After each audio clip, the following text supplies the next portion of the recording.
નમસ્તે મિત્રો, આજના વિડીયોમાં આજના મુખ્ય અને મોટા સમાચારની વાત કરવાની છે, તો તમારો થોડો કિંમતી ટાઈમ કાઢી આ વિડીયો જોઈ લેજો. તો ચાલો મિત્રો વિડીયોની શરૂઆત કરીએ.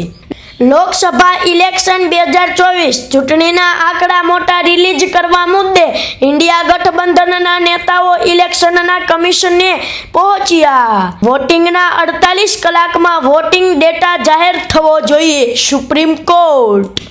ભયંકર સૌર વાવાઝોડું પૃથ્વી સાથે ટકરાશે, ઘણા દેશોમાં છવાઈ શકે છે અંધકાર, વૈજ્ઞાનિકોએ જાહેર કર્યું એલર્ટ.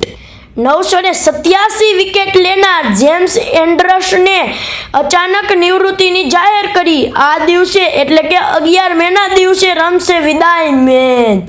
ઉમેદવારો માટે મોટા સમાચાર. લોકરક્ષક અને પીએસઆઈ ભરતી મામલે ઓગસ્ટ-સપ્ટેમ્બરમાં ફરી કરી શકાશે અરજી. દ્રવિડ યુગનો અંત આવશે. T20 વર્લ્ડ કપ માટે ભારતીય ક્રિકેટ ટીમ માટે નવા coach. Gujarat SSC result 2024 district wise ધોરણ 10માં સૌથી વધુ દીવનું 98.27%, ગાંધીનગર જિલ્લાનું 87.22% અને સૌથી ઓછું પોરબંદર જિલ્લાનું 74.57% રિઝલ્ટ. યુટ્યુબની જેમ હવે એક્સ પર પણ કમાણી થશે, એલોન મસ્કે આ વાત જાહેર કરી. ધોરણ 11 સાયન્સમાં ગણિત, વિજ્ઞાન અને અંગ્રેજી 3 વિષયના આધારે પ્રવેશ. આજે સાંજે 6 વાગ્યે સમાપ્ત થશે ચૂંટણી પ્રચાર. જનતા નક્કી કરશે ઉમેદવારોના ભાવિ.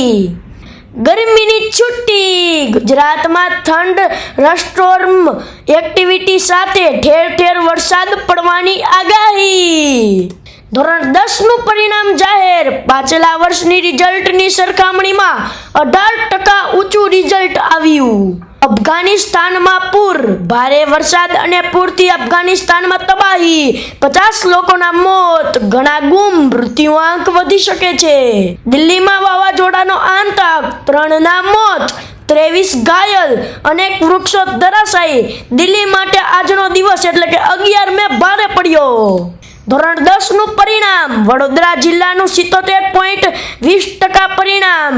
રાજકોટ જિલ્લાનું 85.23% પરિણામ. લોકસભા ઇલેક્શન. ઇન્ડિયા બ્લોકનું વાવાઝોડું યુપીમાં આવી રહ્યું છે. મોદી ફરી પીએમ નહીં બને, રાહુલ ગાંધી.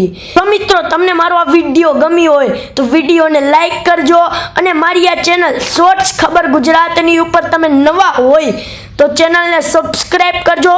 અને તમારે મારા આવા જ વિડીયો જોવા હોય સૌથી પહેલાં તો નીચે આપેલા બેલ આઇકોનને દબાવી ઓલ ઉપર ક્લિક કરજો, જેથી મારા દરેક વિડીયો સૌથી પહેલાં તમને મળશે. અને મિત્રો, મેં કાલના વિડીયોમાં પણ જણાવ્યું હતું કે તમને વિડીયો સારો લાગે અથવા વિડીયોમાં કોઈ વાતની કમી હોય કે કોઈ વાતની ભૂલ થઈ હોય તો નીચે કમેન્ટ બોક્સમાં પ્લીઝ જરૂરથી જણાવજો. અસ્તુ. જય હિન્દ. વંદે માતરમ.